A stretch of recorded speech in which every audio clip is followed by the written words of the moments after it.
Hello and welcome. You are listening to On Show, the Louvre Abu Dhabi podcast that takes you on a tour. I am your host, Marine Botton, and today we are exploring the exhibition Letters of Light. In this exhibition, we will discover some of the oldest and most important manuscripts from the three monotheistic religions, Judaism, Christianity, and Islam. For this episode, I have the pleasure to welcome Laurent Héricher, curator of the show and chief curator at the National French Library, and Mariam Al Dhaheri, assistant curator at Louvre Abu Dhabi. Join us as we will dive into the origins of the sacred text of the Hebrew Bible, the Christian Bible, and the Holy Quran.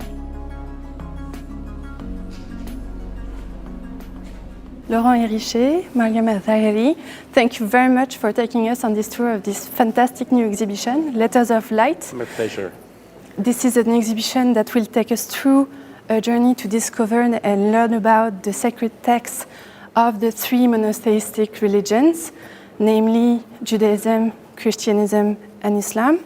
It's a very rich exhibition with almost 250 artworks, amongst which a vast majority of ancient manuscripts and some exceptional loans from the French National Library.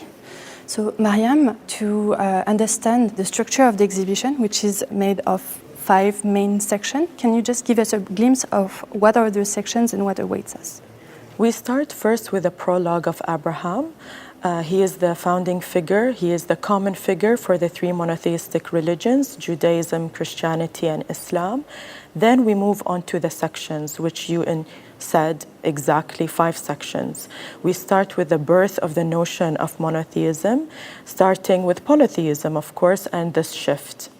And then we move to the oldest sacred text for each religion.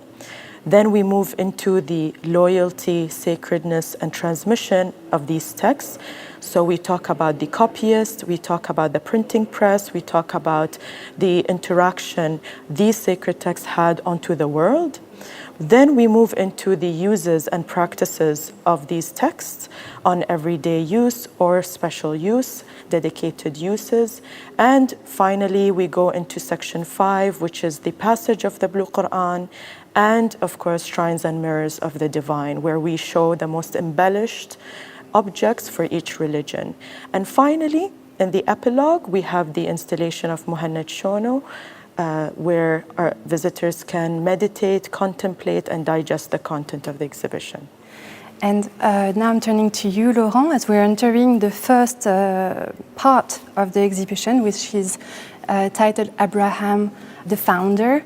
And we're facing this imposing showcase, this circular showcase in which we find 3 books, one for each religion. Each of them are speaking to us about an aspect regarding Abraham. So, Laurent, what do we know of Abraham and how does he create that bridge between Judaism, Christianism, and Islam? Yeah, the choice of these manuscripts, let's take, for instance, the Mamluk Quran. It's a huge manuscript. It's a beautifully calligraphed manuscript. It's open on the Surat Ibrahim. Surat Ibrahim is one of the Surat of the Quran. There are a few other Surat where we know about the story of Abraham, like Surat Al-An'am. It's a Surat where actually we discover the path of Abraham, the way he asked himself questions that led him to the final understanding and the final knowledge that and revelation that there was only one God and this God was invisible.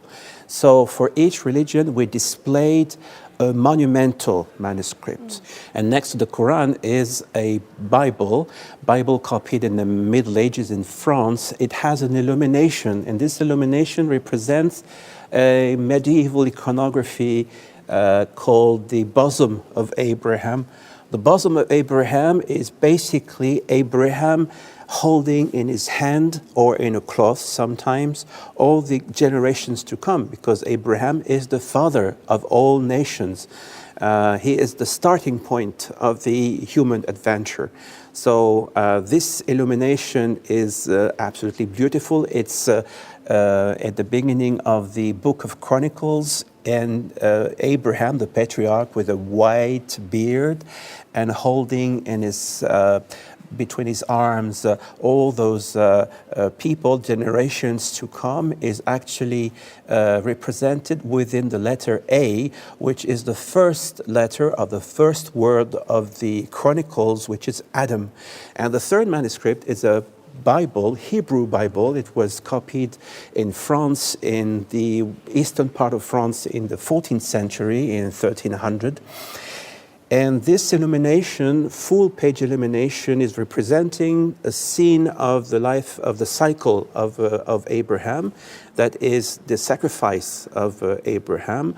On the other part of the candelabra, of the menorah, the seven-branch candelabra, you have depiction, you have the scene representing the story of Solomon.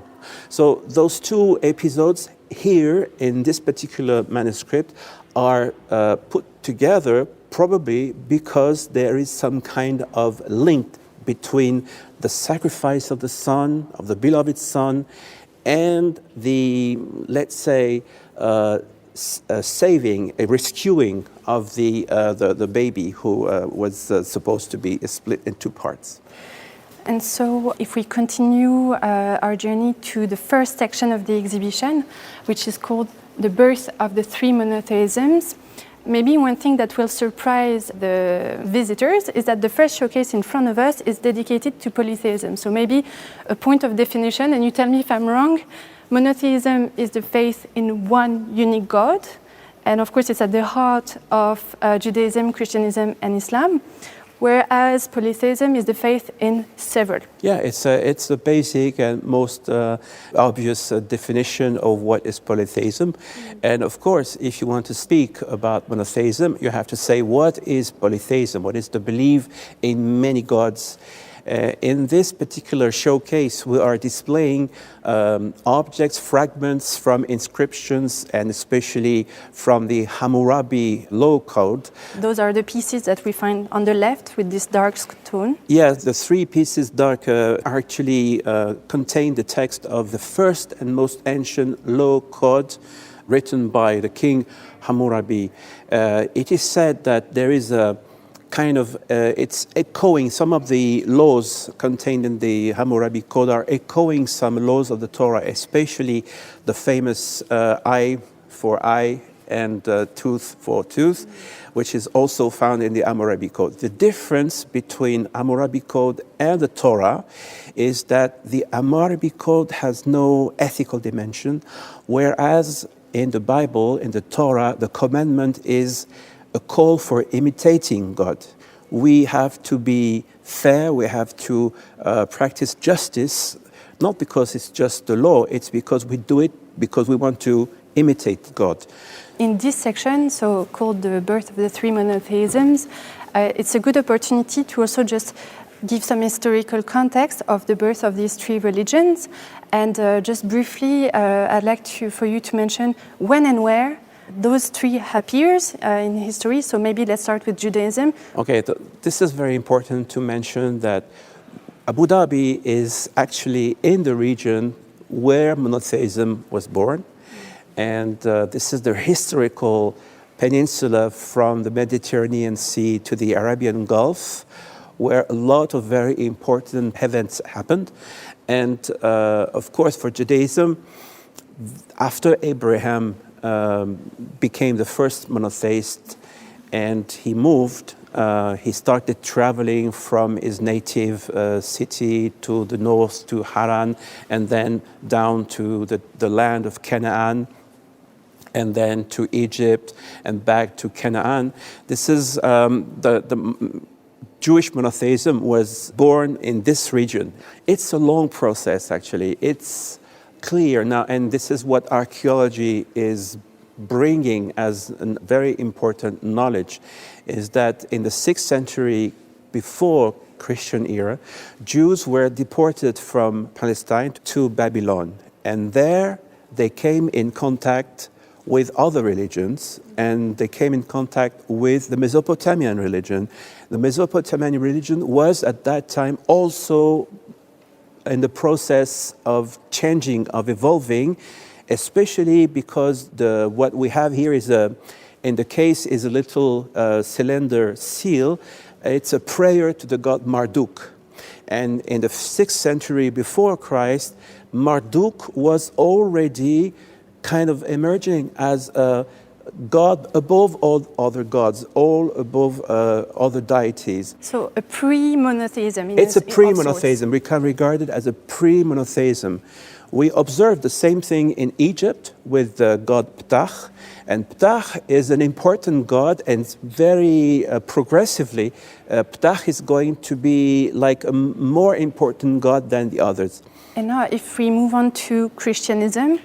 Christianism, of course, is a monotheistic religion because Jesus is Jewish. He was born in a Jewish family, and he observed Jewish rites. So his beliefs were in a one God only.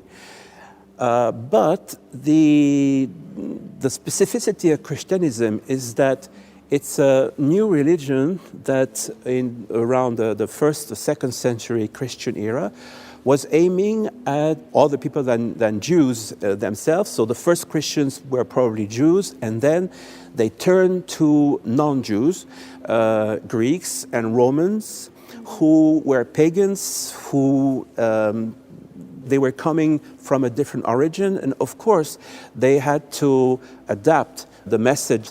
And so if we're moving on to Islam, what would be the starting date? Okay, we have brought here inscription which is right under the map. It's an inscription related to King Imr al-Qais. Imr al-Qais was a king who lived in the 4th century, and in this inscription, he introduces himself as King of the Arabs. And the inscription is regarded as the most ancient inscription in Arab. This is to say that the revelation of the Quran and monotheism in Islam is really, there is a strong tie with the Arabic language and the Arabic history of the peninsula. So, of course, Muhammad is the prophet of Islam, and he engaged in many actions also to try to convert other nations to Islam. And here you have a letter written in South Arabian script, but it's in Arabic. It's a letter written by Prophet Muhammad to the king of Himyar. Himyar was a kingdom in Yemen, in the south of the Arabic Peninsula, where the different tribes had been Christian, had been Jewish, and finally they converted to Islam. So maybe just to mention that historically the Prophet Muhammad was born in 570, yeah, right? He was born in 570. This is the birth of the Prophet. He was born in Mecca. And from the year 610, he began to have the revelation of Quran. It was a first brief revelation. Then it went on for many years until his death in 632. And this letter is actually signed and dated in 633. Which is very, very close to his passing. Yes.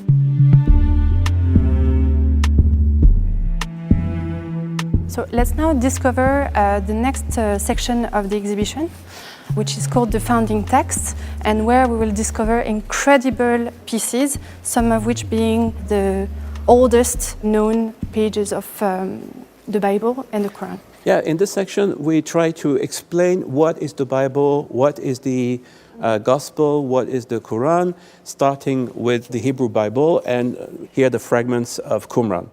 So yeah, these fragments are actually the first elements that we see in front of us when we enter the room. Yes. Just right under this enigmatic jar covered with a lid. And if we really look closely at the fragment, we see that they're quite modest looking, quite damaged. They're taped on this glass.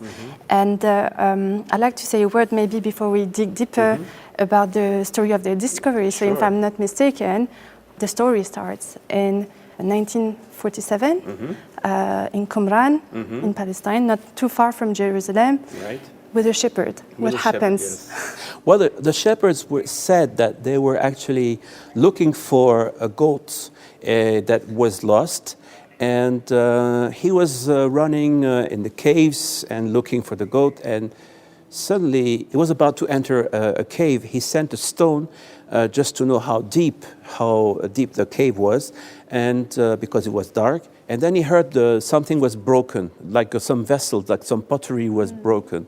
He came into the room and he said, I saw a jar, and I opened the lid of the jar, and I found a manuscript wrapped in linen in this jar. This is his testimony, but the archaeologists afterwards, when they started to dig and investigate, couldn't find any jar with manuscript. So this is why we don't know exactly what was the purpose of those jars here. But still they are very emblematic. They are very important elements in the story, and also very beautiful. And so what we found, indeed, are not maybe those within the jars, but those fragments, and there are many, many of them. Many of them, a few thousand fragments were found, mostly on the ground, covered with dust, broken, torn. There is only one complete manuscript. It's the Book of Isaiah. The Book of Isaiah was complete and in the shape of a scroll, whereas we have other bigger fragments, but not complete scrolls, and we have a lot of those small fragments. And so it must have been a feat to really bring them together, understand that they form books, and here we see they're organized by line. Yes. How do we do this? The people first had to sort them according to the text, then saying, okay, this is Leviticus, this is Genesis, and then they had to put them in order. And now we have artificial intelligence. It's very easy to actually find the joint, because the artificial intelligence can recognize with the shape of a fragment and with the style of the handwriting that those two fragments fit together. In those days, there was no AI. So the epigraphists, they were to study carefully each fragment, deciphering them, and then they were reconstructing the text very patiently, very slowly, and editing them and publishing. And so those are some of the oldest, or maybe the oldest testimonies, written testimonies. Yes, of the Hebrew Bible, yes. There is the most ancient fragments discovered in Qumran date back from the 3rd century up to the 1st, 2nd century. We even found in Qumran some Greek papyruses of the New Testament. It's maybe a mistake. It was here by mistake. It was in Qumran by mistake. So let's move towards the next showcase. It's also a square showcase, which is dedicated to the Christian Bible. And we find in it two books, or one leaf and one book. What are they, and why did you decide to bring them together in relation to this section? Okay, in relation to this section, they are a bit like the Qumran fragments. This papyrus fragment that you see here, it has the text of the Gospel of Luke, and it can be dated back to the 2nd century, which means that from the revelation, let's say from the life of Jesus, which is supposed to be, the starting point of the historical events that were told in the Gospel. Which stops around 30 of the Common Era. Absolutely. There is about 100, like a century and a half between these stories and the first and the most ancient testimonies of the text itself, the Gospel, that tells the story of Jesus. And these Gospels are in Greek? They are in Greek because the writers of the Gospels, they were Greek-speaking. And the Bible itself had been translated in the 3rd century before Christian era into Greek, first for Jews, and then it had been adapted for Christians. And it became the official translation of the Bible for the Christians. And then the Gospel were also written in Greek. The first language of the Christians, there is no holy language like Hebrew and Arabic for the Christians. But the first holy language and most important language is Greek language. And then the second object is a manuscript in a different language. It's in Latin. Because the first Christians were Greek-speaking, and the Apostle Paul addressed to Christians who were pagans, who were living in the Greek world, and of course who spoke Greek. But then Christianity moved to the West and to the Roman Empire, And new Christians needed a translation. They used first the translation in Greek, but they very quickly needed a translation on their own into Latin. So this is called the Old Latin translation. It's the first translation that was made in the 4th century, and it was translated in North Africa. North Africa, that is Tunisia, Algeria today, they were Roman and Latin-speaking provinces are Latin-speaking, and this is why this first translation was made in North Africa. Then Geronimo came and he said, this is not really a good translation, so I am going to learn Hebrew.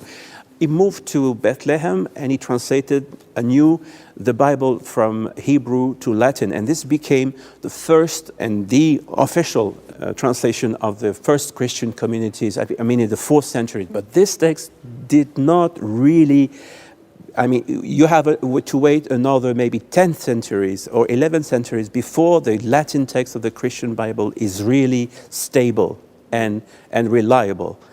And if you take some copies of those little Parisians Bible that you have in your collection at the Louvre Abu Dhabi, and that we have too, you will see that there are many differences, like many stories that are not in the original Bible, but that were added by the scribes themselves. And so let's now move on to some of the oldest written traces of the Holy Quran. Mariam, we have here 2 objects again. Can you present us what they are and why they are so important for the story of the Quran? Of course. So here we have the BNF Hijazi Quran, which has parts of the oldest, what is known to be the oldest Quran. The one right next to it is a page, a double page, a palimpsest, which means that there was previous text written and erased and rewritten, and that is from the Louvre Abu Dhabi collection. Both are from the 7th century, and as we saw in the chronology, the Prophet passed away in 632, and so this is very much the earliest, we can say, evidence of the Quran script put together, compiled much later on, as we know, about 50 years later.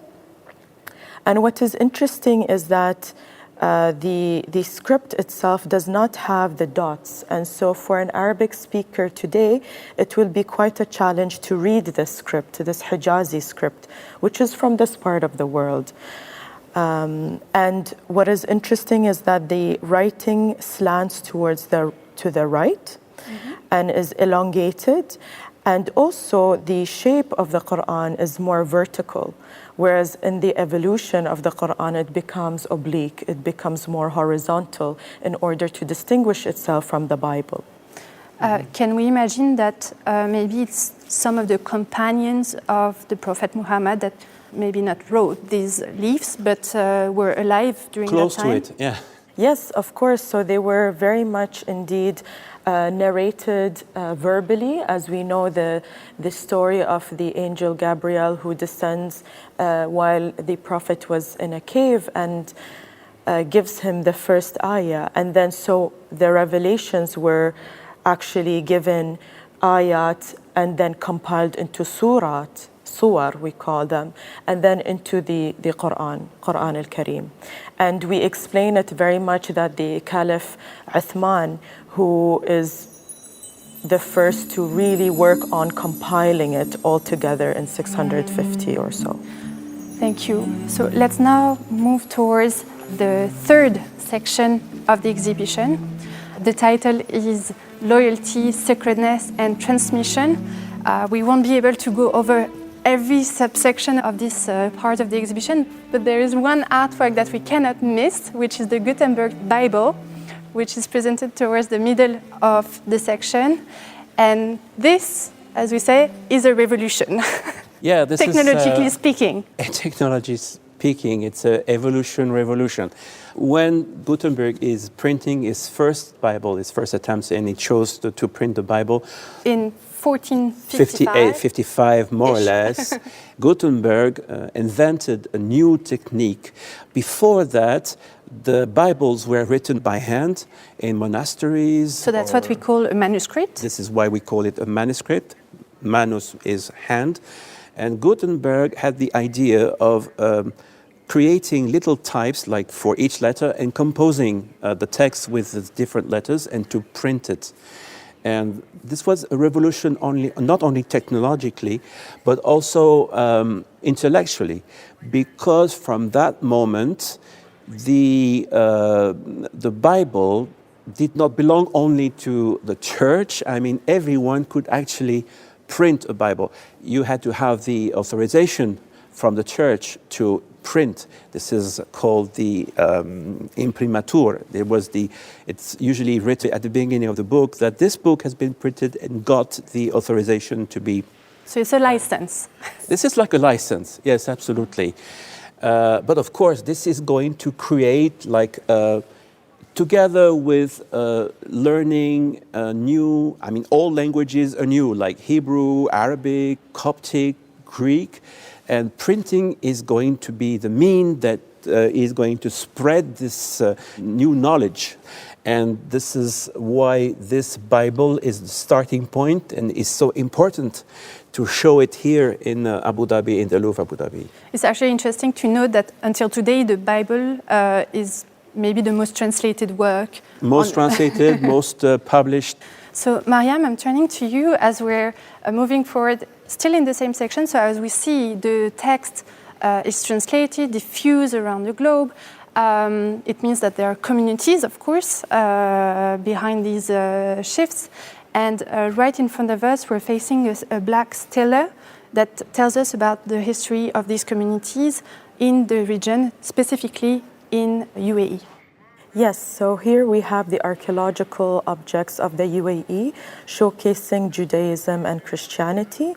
First with this gravestone that's in Judeo-Persian script of a person that is unknown to us today, of a date that we're not quite certain of today, which is why we mentioned during the Portuguese occupation, 1507 to 1650, because we believe that there were a lot of exchanges through business, merchants, Jewish merchants who have passed by this part of the world, specifically where this was found in the northern Emirates of Ras Al Khaimah.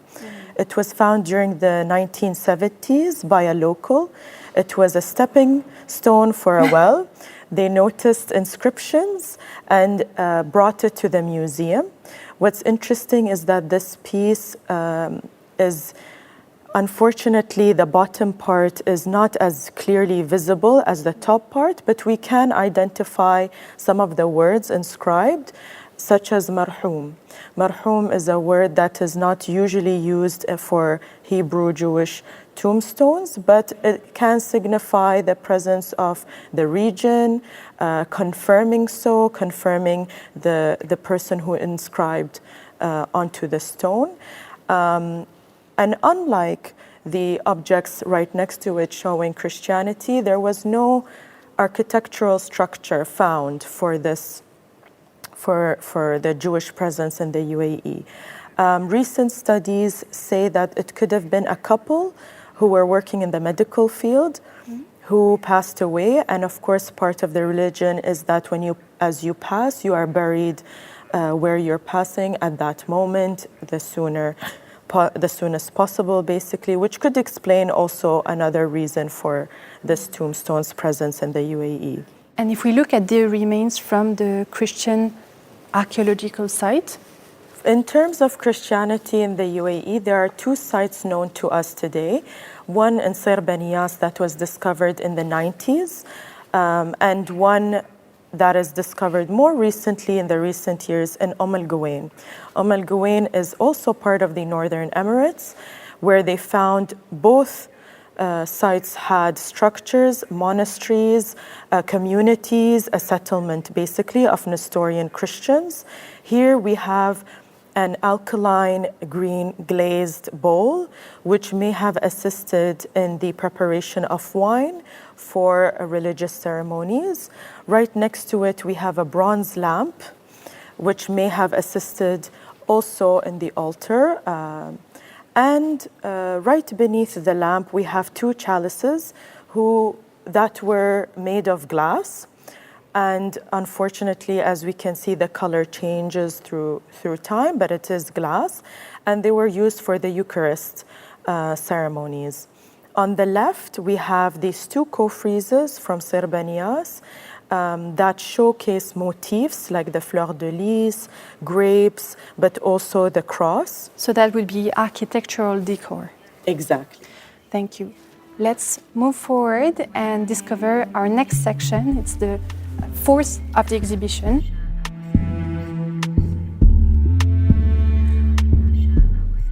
So the fourth section is dedicated to practices, and we'll move directly to a pretty impressive display. To our right, what we see is a monumental page of the Quran, which is put in dialogue with very, very small versions of the Quran. So Laurent, maybe can you tell us a little bit about this display and how it relates to the theme of this section, the practices? Yeah, the reading of the Quran is the reading and the recitation of the Quran is absolutely basic for Islam, and the Mus'haf, I mean the book itself, was in certain occasions was displayed in the mosque, and especially in the Friday mosque. And we have here an incredibly big page of the Quran. It measures 1 meter 78 high. It's taller than me. It's taller than you and me. And it's written in a beautiful calligraphy. It's made out of one single piece of paper, which is also very interesting. I mean, you can imagine a complete Quran of that size, what it could be, how thick it could be, how big it could be.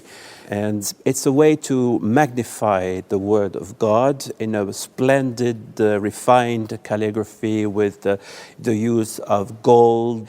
And they probably asked the most skilled calligraphers to copy this manuscript. I'm not sure it's actually easier to calligraphy a big page of Quran rather than a small one, which is facing the big page, which is so tiny that you probably used maybe a magnifying glass and some special type of kalam to write down this incredibly tiny little Quran. Yeah, maybe just a few centimeters high. Yes, a few centimeters high. You can put it in the palm in your hand. It holds in the middle of the palm of your hand. And what were they used for? Because it's very difficult to read. Yeah, they were probably not used for, I think, Mariam, it's difficult to say that they were used for reading, right? Yes, they were more, till today, we actually carry miniature Qur'ans like this as a sign of protection. Here we can see that the Quran is in two parts, two juz', the same as for the one on the left, but we only displayed one because the cover is very much decorative and embellished. Mm-hmm. And on the right, we have the Nano Bible from the Israel Museum of Jerusalem, which you need to zoom in 10,000 times in order to read. So it's just a very tiny microchip. Mm-hmm. It looks like just a bit of dust almost, on which was engraved the whole Hebrew Bible. Yes, yes. Let's carry on and move towards the next section. What intrigues me is that right before entering the next part of the exhibition, we find 3 posters of movies. There is the 10 Commandments by Cecil B. DeMille. There is The Message by Mustafa Akkad. And there is Jesus of Nazareth by Francesco Zeffirelli. Why choosing to present those posters in the exhibition? They are very important movies, actually, and the 10 Commandments by Cecil B. DeMille had a very great impact on the history of cinematography.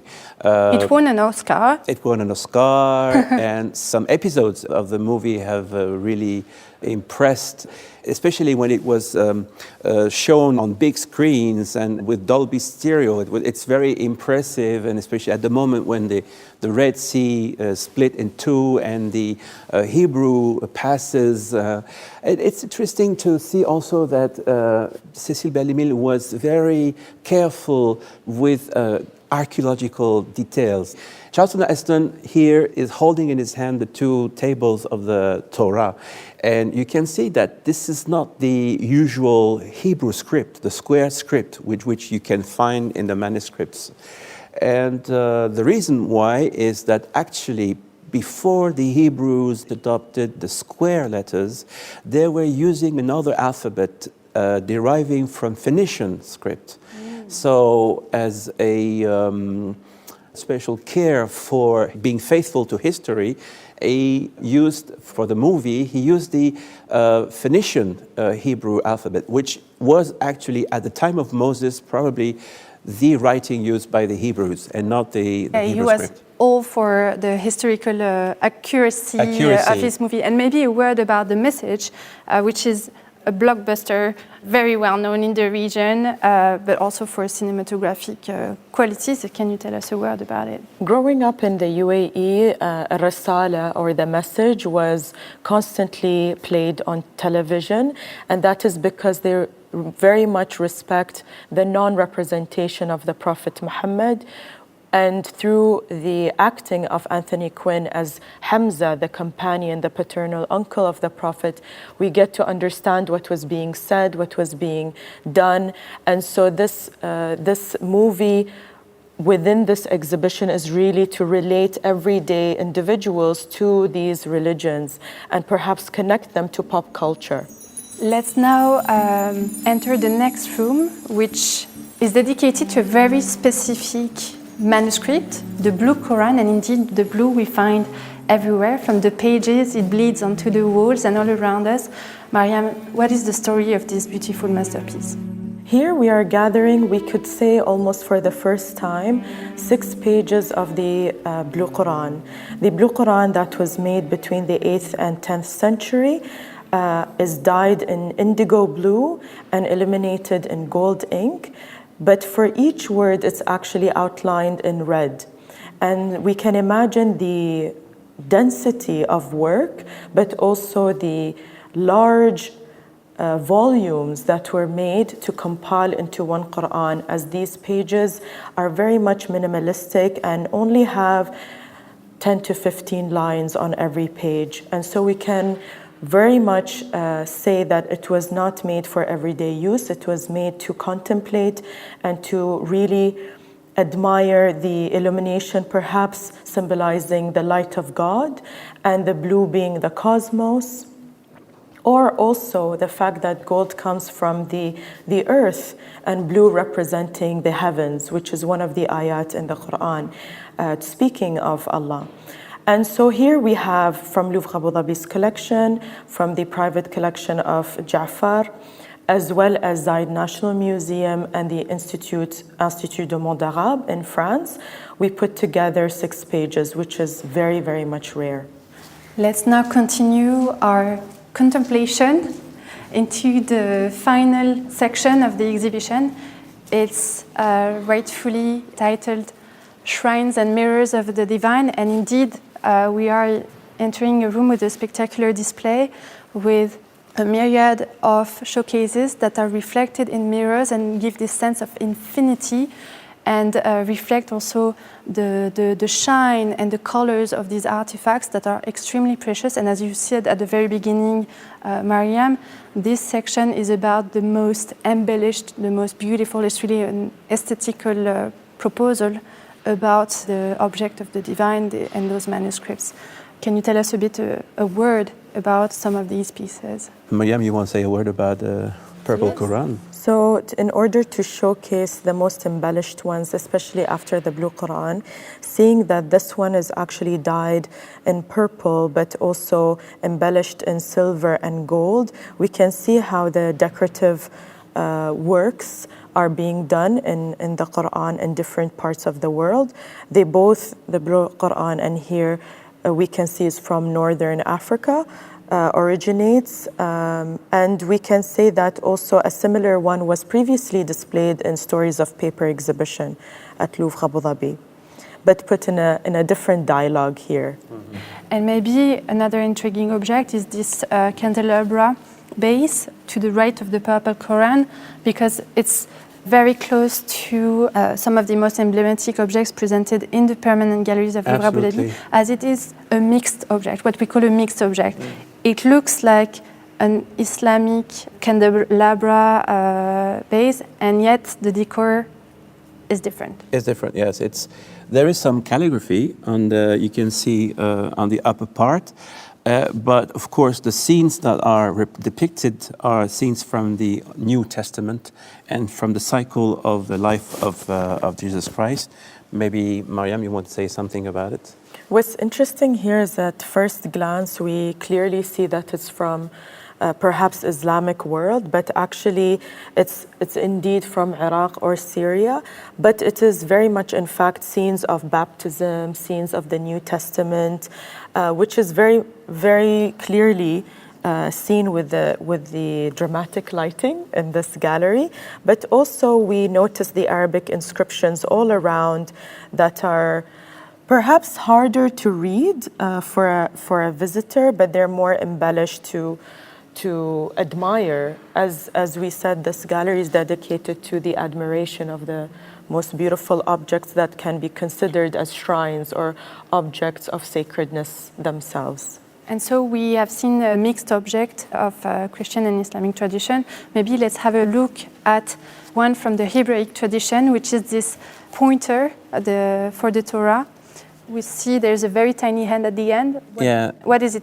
The pointer is used to, when reading from the scroll of the Torah, which is a very sacred object, and sacred means that you cannot touch it directly with your hand, and out of respect, and also because the scroll contains the name of God, which makes it a very, very sacred object, the most sacred object for Judaism, which is kept in an ark, and which is always decorated.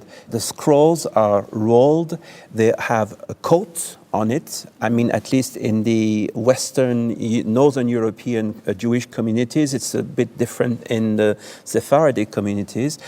And on the top of the scroll, on the two wooden arms, you put a crown. And this crown here is, it says actually in Hebrew on it, it was made in the city of Laghouat in Algeria in the 19th century. And yeah, we have this Torah crown that is sitting within the exact same showcase as this Torah pointer.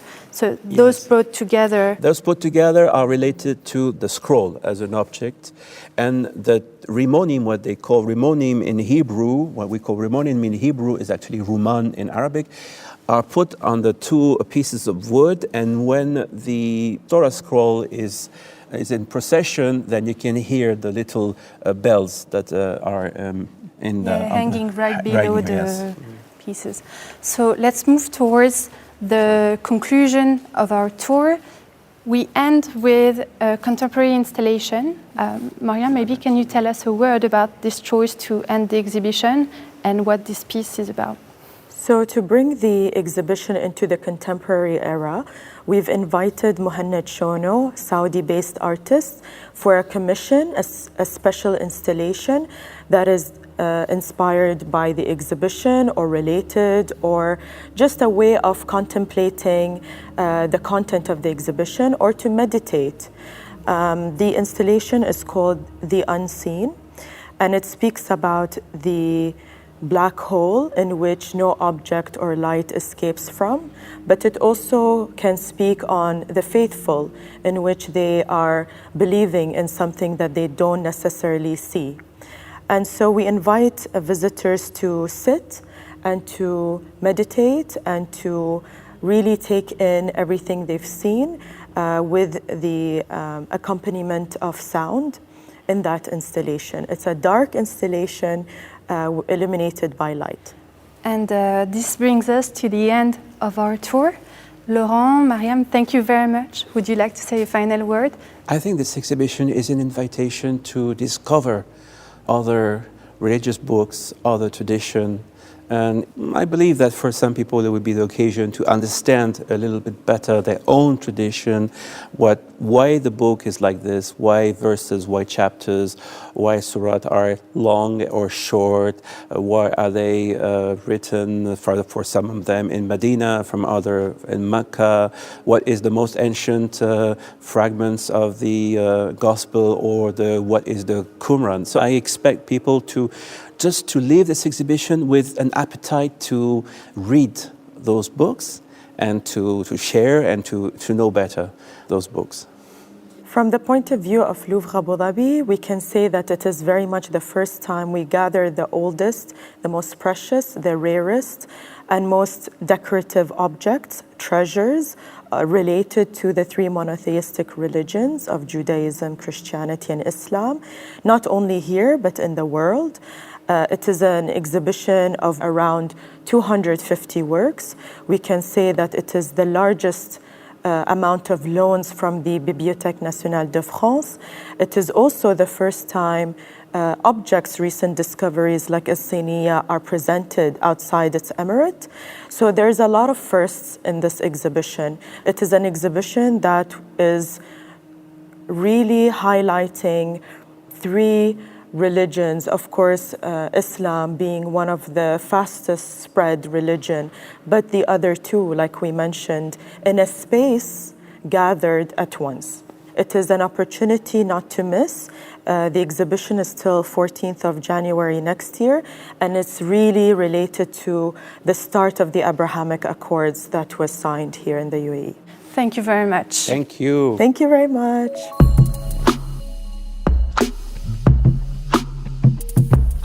This was an episode of On Show, the Louvre Abu Dhabi podcast that takes you on a tour. You can visit the exhibition Letters of Light at Louvre Abu Dhabi from the 13th September 2023 to 14th January 2024. To see pictures of some of the artworks discussed in this episode, please visit the Louvre Abu Dhabi website, louvreabudhabi.ae. There you will find additional resources and programs to learn about the exhibition.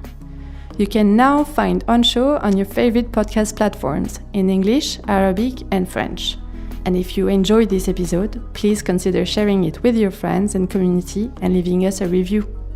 On Show is produced by Louvre Abu Dhabi. Executive producers Amin Kharshash and Marine Botton. Recording by Amin Kharshash and Richard Hagen. Post-production music and mixing by Making Waves. Scripting and editing by myself, Marine Botton, your host for this episode. A special thanks to our guests, Laurent Héricher and Mariam Al Dhaheri, for their participation, and to the team of France Muséums for their support. Thank you for listening, and stay tuned for our next episodes.